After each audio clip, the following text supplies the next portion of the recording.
Good morning all of you. आज हम फिर से हाजिर हुए हैं बीए सेकेंड ईयर हिस्ट्री की ऑनलाइन क्लास लेकर।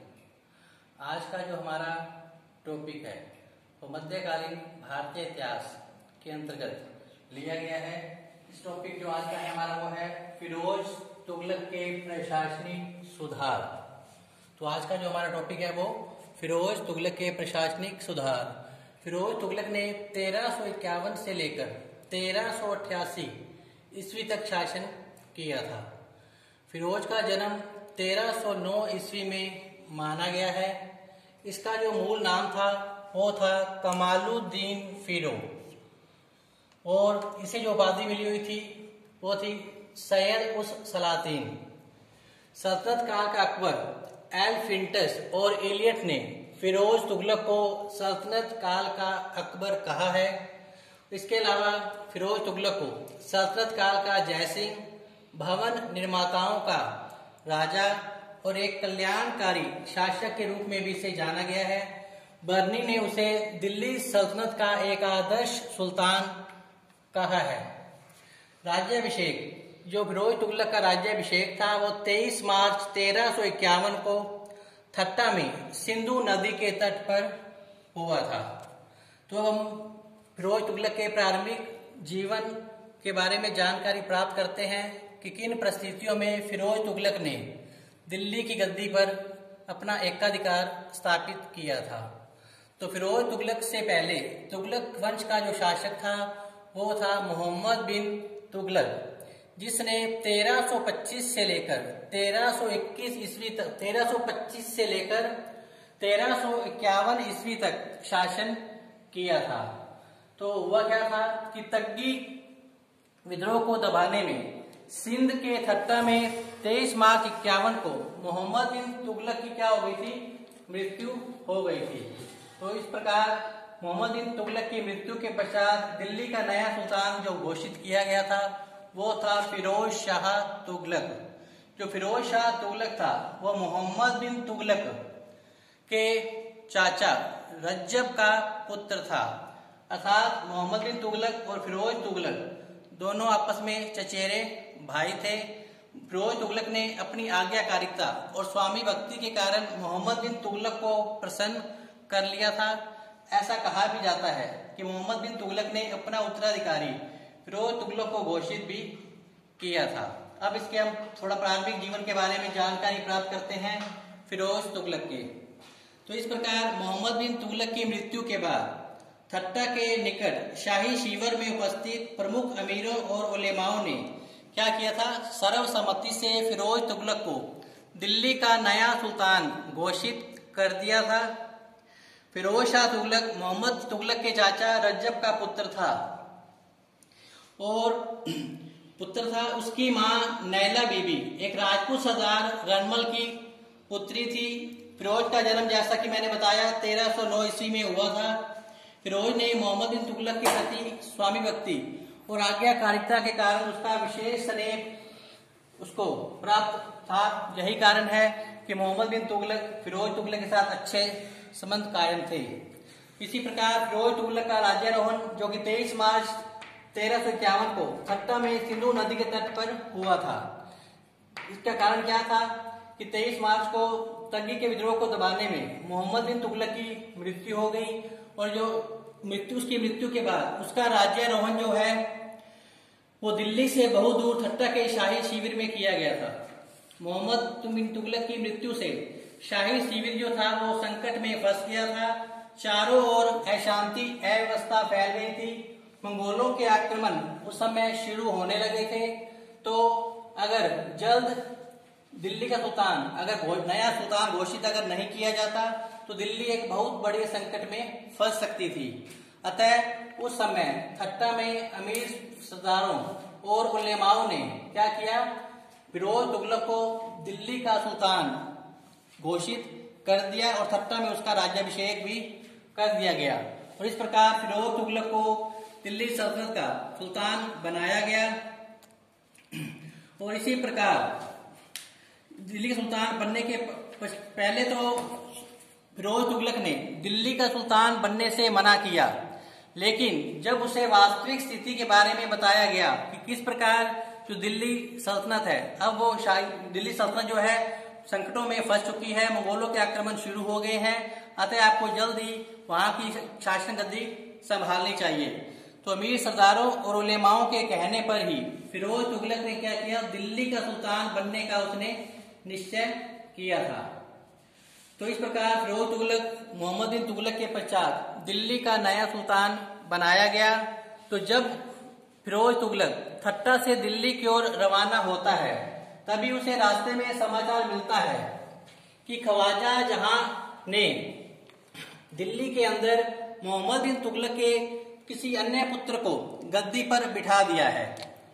लेकिन उलेमाओं ने और अमीर सरदारों ने आपस में विचार विमर्श किया कि मोहम्मद बिन तुगलक का कोई पुत्र था ही नहीं, तो फिर ऐसा रातों रात कौन हुआ जो दिल्ली सल्तनत पर अधिकार कर बैठा है, जबकि ख्वाजा जहां ने मोहम्मद बिन तुगलक के किसी अलग वयस्क पुत्र को गद्दी पर बिठा दिया था और फिरोज तुगलक के पास संदेशा भिजवाया कि वो उसके संरक्षक के रूप में कार्य करेगा।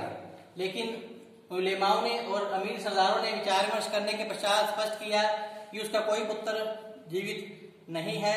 इस पर ख्वाजा जहां को पकड़ लिया गया, उसने क्या किया, आत्म समर्पण कर दिया फिरोज तुगलक को, और इस प्रकार उसे समाना की जागीर देकर उसे वहां से विदा किया गया, इसे ख्वाजा जहां को। लेकिन रास्ते में ही कुछ डाकुओं ने उसका क्या कर दिया, रास्ते में ही कुछ अमीर सरदारों ने क्या किया, ख्वाजा जहां का वध कर दिया, और इस प्रकार फिरोज तुगलक को दिल्ली सल्तनत की गद्दी पर उसने क्या कर लिया, अपना एकाधिकार स्थापित कर लिया था।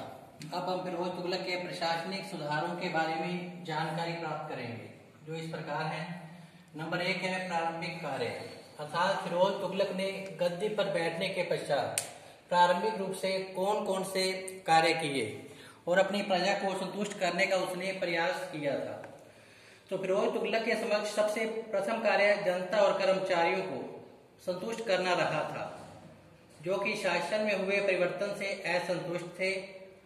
अतः उसने इस बात का प्रयास किया कि उन लोगों को पहले संतुष्ट किया जाए जिन पर मोहम्मद बिन तुगलक ने अत्याचार किए थे। अतः इसके लिए उसने निम्नलिखित कार्य किए थे। नंबर 1, सबसे पहले उसने क्या किया, फिरोज तुगलक ने 2 करोड़ टंका का जो ऋण था वो क्या कर दिया, उसने माफ, जो कि मोहम्मद बिन तुगलक के समय में जो कि लिए गए थे। फिरोज ने इस उदार कार्य से कृषि वर्ग का क्या कर लिया था, समर्थन जो था वो प्राप्त कर लिया था।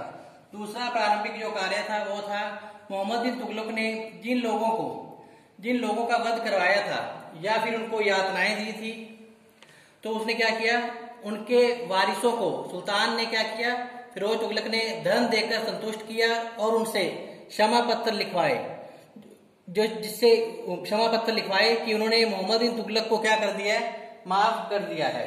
तीसरा काम क्या किया उसने, सुल्तान मोहम्मद बिन तुगलक में राजनीतिक अपराधों के लिए कठोर दंड देने की नीति थी, जिसमें यातनाएं देना, कोड़े लगवाना, अंग भंग करना, मृत्यु दंड देना, खाक खिंचवा लेना आदि। फिरोज ने इस दंड व्यवस्था को क्या कर दिया, समाप्त।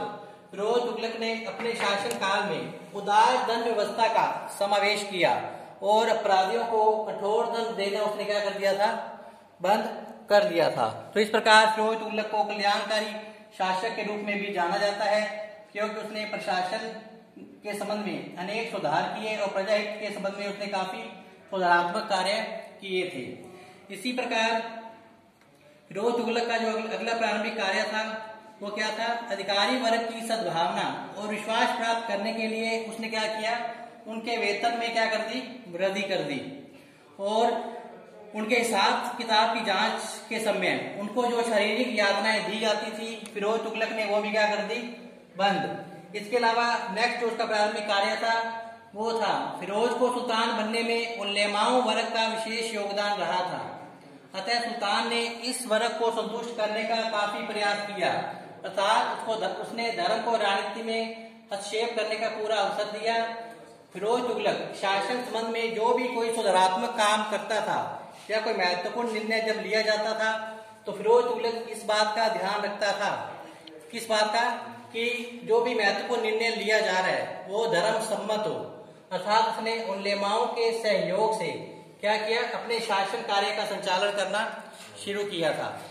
जो फिरोज तुगलक था वो एक धर्मांध व्यक्ति था, अर्थात इस्लामी सिद्धांतों और नियमों के आधार पर शासन का संचालन करना वो अपना क्या मानता था, मुख्य कर्तव्य मानता था। जो फिरोज तुगलक था एक सच्चा मुसलमान था, अतः धार्मिक नियम सिद्धांतों के आधार पर ही वो अपना शासन कार्य चलाया करता था। नेक्स्ट है प्रारंभिक कार्य करने के पश्चात नेक्स्ट जो काम है वो है अन्य कार्य, जिसमें फर्स्ट है जमा कर का निर्धारण करना।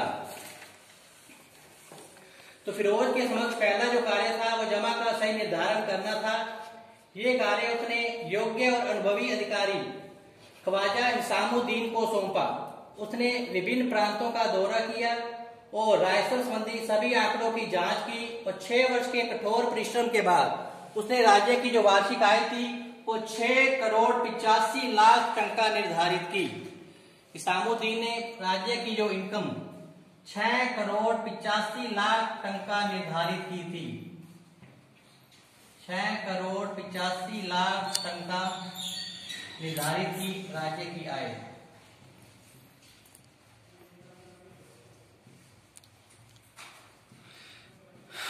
इस प्रकार फिरोज तुगलक को अपने राज्य की वास्तविक आय के बारे में जानकारी मिली। नेक्स्ट है अनावश्यक करों को हटाना। तो फिरोज तुगलक ने गद्दी पर बैठते ही सबसे पहले जितने भी अनावश्यक कर थे वो उसने हटा दिए।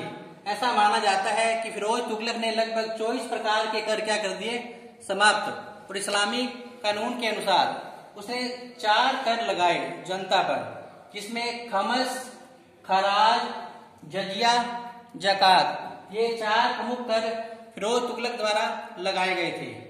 तो खमस क्या था, युद्ध में प्राप्त लूट के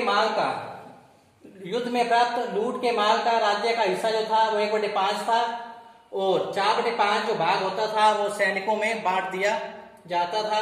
इसी प्रकार जो खराज था वो एक भूमिकर था। जो जजिया था वो क्या होता था, गैर मुसलमानों से लिया जाता था, अर्थात हिंदू लोगों से जजिया कर वसूल किया जाता था, जो कि उनकी जान माल और सुरक्षा के बदले में ये हिंदुओं से लेते थे। इसी प्रकार जो जकात था वो मुसलमानों की आय का 2.5% फिरोज तुगलक के द्वारा वसूल किया जाता था। तो इस प्रकार फिरोज तुगलक ने अनावश्यक करों को समाप्त किया और इस्लाम के कानून के अनुसार उसने केवल जनता पर 4 कर ही लगाए थे, खमस, खराज, जजिया, जकात।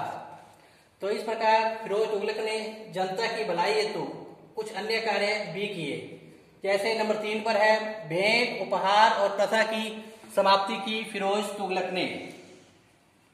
तो इसमें क्या किया, जनता पर आर्थिक भार को कम करने के लिए फिरोज तुगलक ने एक और महत्वपूर्ण कार्य किया।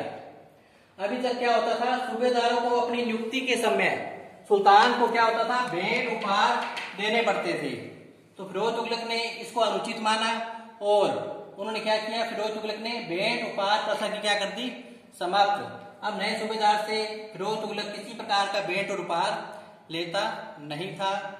तो इस प्रकार फिरोज तुगलक का ये एक महत्वपूर्ण सुधार माना जाता है। नेक्स्ट है सार्वजनिक निर्माण कार्य। इस प्रकार जो नेक्स्ट हमारा है वो है राजस्व संबंधी सुधार। तो फिरोज तुगलक ने क्या किया था, करों को समाप्त कर दिया था।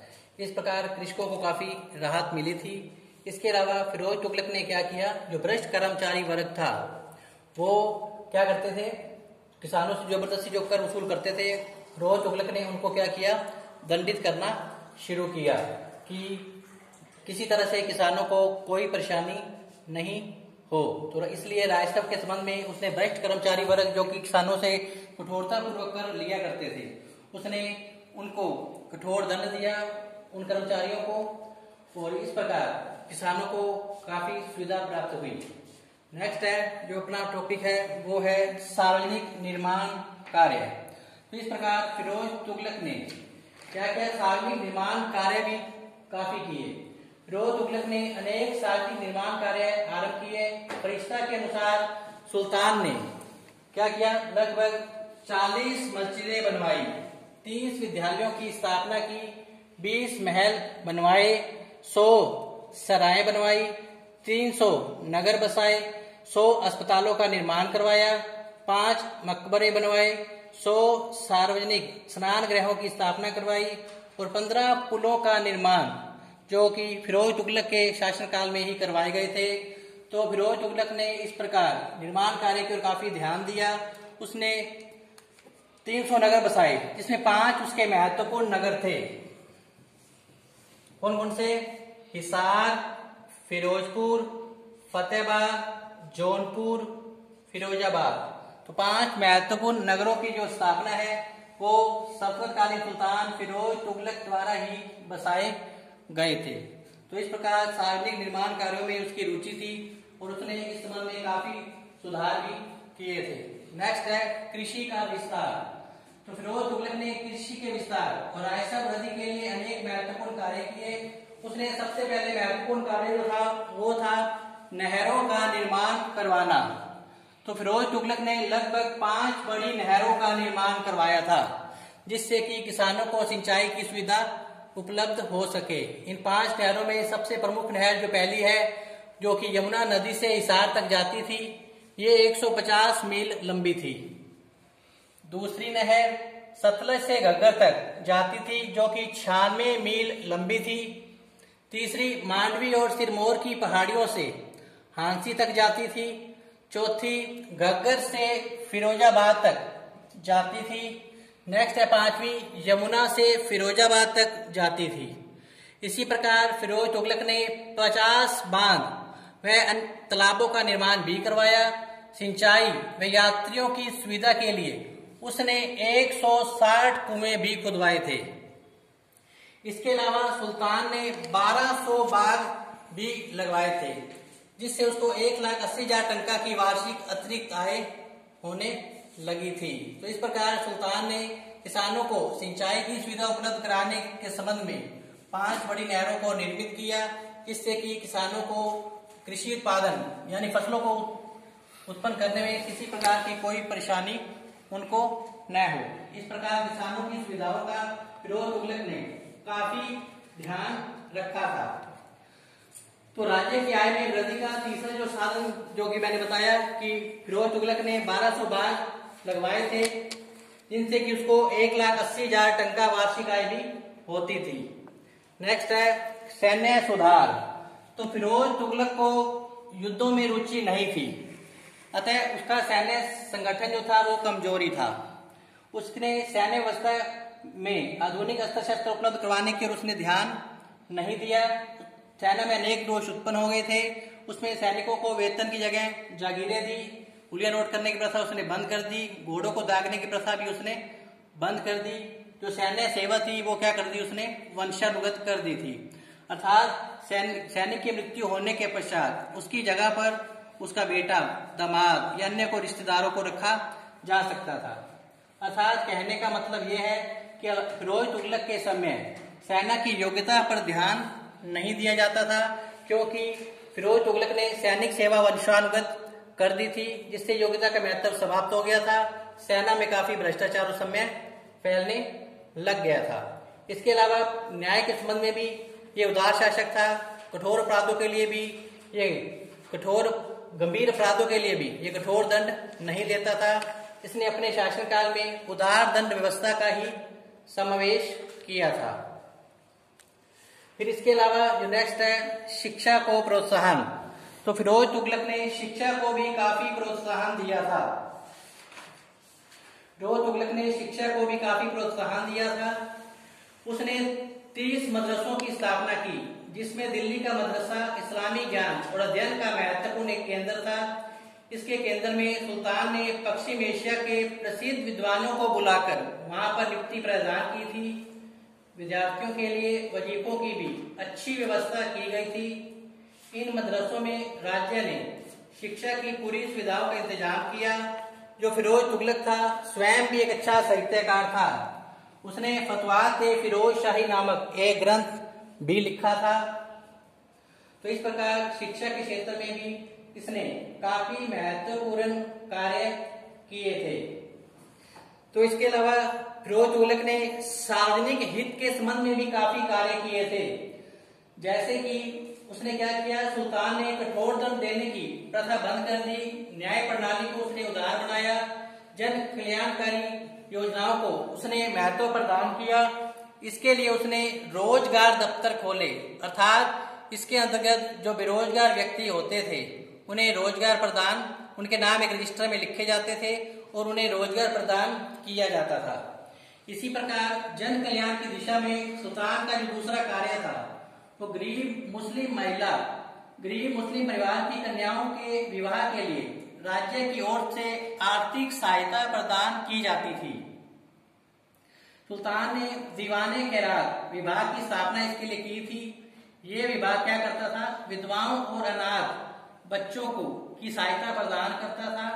सुल्तान ने औषधालयों की भी स्थापना की, जहां रोगियों को मुफ्त चिकित्सा की जाती थी और उन्हें दवाइयां दी जाती थी।